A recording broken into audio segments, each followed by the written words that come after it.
Hey guys, this is Lisa from NYC Gal Outs. Welcome back to my channel, guys. I am behind with Beverly Hills, so we're doing a double recap. We're doing last week's episode and this week. I also recapped the season premiere of Real Housewives of Atlanta. Go check that out. And the reason why I'm so behind is because my hubby finally came home from a 9-month deployment. So that's been going on. Let's get into Beverly Hills. Now, one of the other reasons, even though this wasn't the main reason, but one of the other reasons why I didn't recap last week's episode was because there wasn't really much to recap. You know, I didn't feel like there was really much of anything to talk about in the episode. And since it wasn't of any significance, I felt like we could just jam it together into this one recording instead. So last week, Sutton had her fashion show. It looked really nice. She had professional models. Garcelle's son, one of Garcelle's son, walked in it. There was this really cute. It was cute because it was Kathy Hilton who did it, but I'm sure Sutton was kind of mortified. But there was like this quirky moment where the fashion show started and Kathy had went to Sutton to ask her if she needed Dorit to help her narrate the fashion show or not. But it wasn't Dorit who suggested it. It was Kathy who suggested it. So it wasn't something like, you know, Dorit was telling her to do it or whatever. Kathy just took it upon herself to do it.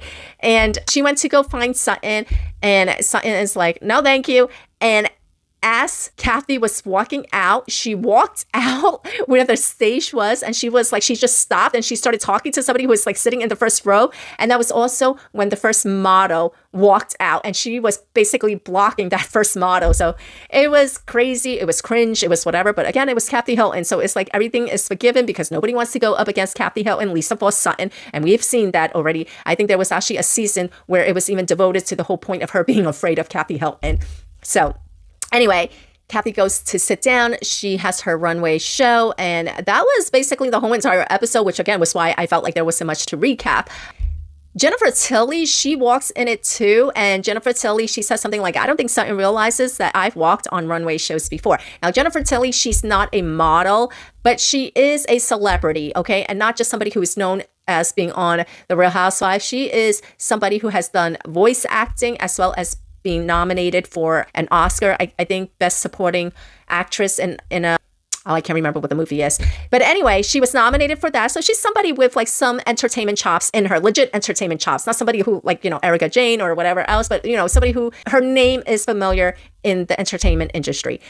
Speaking of which, she let the other ladies know that she's half Chinese, and everybody was like, you're what? That was in the episode at the caviar. I just thought it was funny because the episode previous to the caviar lunch was when they were at Kathy Hilton's house. And Kathy was like, she met some like Italian palm reader who told her she was like 300,000 BC Chinese or some shit. And everybody was like, come again?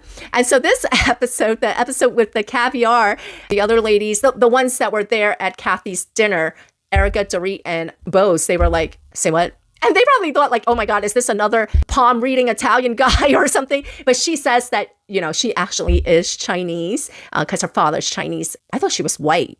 Either white or maybe like some sort of mix, but I wouldn't have thought it was Chinese. That was really it from last week's episode, was like the fashion show.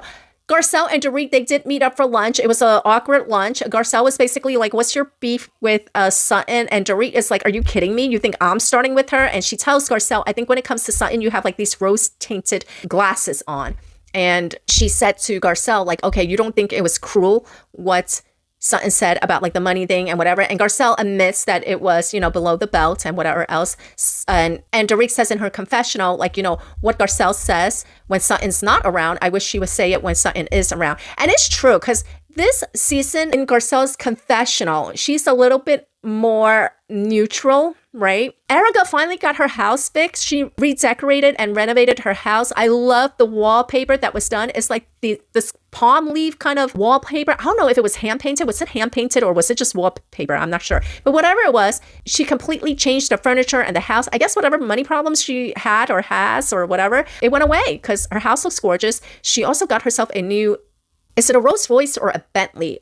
I'm not sure. So look, it seems like her money troubles are gone, right? That was really the episode. There was also a scene with Kathy and Kyle, and they're talking about the photo. Kathy basically says to Kyle, look, Mauricio's not Brad Pitt. So she's saying that the photo was staged, but she doesn't necessarily think it was staged by Mauricio. She thinks it was staged by the girl that was in the photo with Mauricio. And Kyle feels the same way because, like Kathy Hilton says, he's not Brad Pitt. the whole consensus being like, why would the paparazzi go all the way out there in Europe to photograph him? It's like, unless they know he's there, because it's not like photographers are going to follow him around, because he's not a A-list celebrity. He's not at that caliber of Brad Pitt, of like freaking Taylor Swift, you know, like he's not at that status. So like, why would there be a photographer on hand to snap photos of him? But they don't think that it's Mauricio who, like, you know, got the paparazzi. They think it's the woman that is in the photo that he's kissing that probably tipped the paparazzi off. Anyway, so that was last week's episode. This week's episode, Mauricio talks with Kyle. He says that, you know, he would never do anything intentional to hurt her or the kids. There's like this awkwardness going on. Kyle and Bose, they do sit down to have a one-on-one, which I like. Bose says that, you know, Kyle stated that she didn't really get to know her individually. So she wanted to take that opportunity to get to know her individually. They meet up at Kyle's house. They talk about it. Kyle's emotional. She lets Bose know what's happening. And she said that, you know, with the separation, she didn't really feel it until he moved out. And then even then, she really didn't let it hit until she saw the photo. Bose, she's very empathetic. And she shares with Kyle that, you know, her and her ex-husband, they separated. But then, you know, when they found out his cancer was terminal, they decided to get back together. She said that when she went to the hospital and she saw him with another woman, and this woman was like rubbing his head, she flipped out, and she said that she understands how Kyle feels, that, you know, even though you guys are on your separate way, it's still hard for you to see this person that you have spent a significant amount of time with, or a significant part of your life with, in whatever shape and form, to see that person move on. I think Kyle's just having a midlife crisis. Her best friend committed suicide, and that can be very triggering, and that can make you evaluate your life and see it from a different perspective, and want different things and want changes in your life. And that was a significant theme last season. I do think that when you have a traumatic experience like that, it can be life-altering. They were able to have a nice one-on-one conversation with each other. All of like the boss hater out there, she's coming back. And the reason why I know she's coming back is because she has a lot of individual scenes. When you have that many individual scenes, they are bringing you back. Look at everyone that they've decided, okay, this is a one and done.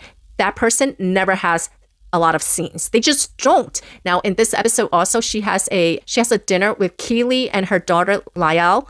And they're talking. Lyell puts Keely in the hot spot, asking him all the like questions that her mom wants to know the answers to, but she won't ask herself. I like the scene. It was just a very straightforward scene. I feel like her daughter is really mature, so I really like that too. And then Bose is inviting all the ladies to St. Lucia. I love that this is her freshman season, and she is the one that is planning the trip, the cash trip. I don't understand anybody who hates anybody that much on TV unless you actually know the person and unless they actually did something to you. Like, how could you feel this much energy for somebody on your television screen, you know? Like, listen to me. She's coming back. Whether you like her or not, she's coming back. Not only is she having so much individual scenes filmed and aired, because you could have a lot of scenes filmed, it doesn't necessarily mean it's going to air. She has a lot of her scenes aired, and she's a freshman cast member, a newbie housewife, and she plans the cash trip. I think that's very significant. Even more significant is that even though she's not in first chair, she's sitting second seat as a freshman cast member. I don't know why Jennifer Tilly can't pronounce St. Lucia. She's calling it Santa Lucia or something. Like, I don't know if she just plays ignorant. Like, sometimes I feel like she's quirky, but then she overplays the quirkiness. But like, I think Kathy, when she does it, it's genuine, that she's not like being performative. But sometimes I think like, okay, Jennifer Tilly, are you being performative? Because I have a really hard time believing that she doesn't know how to pronounce St. Lucia. It's not like a very difficult name to pronounce or something. She called it Santa Lucia.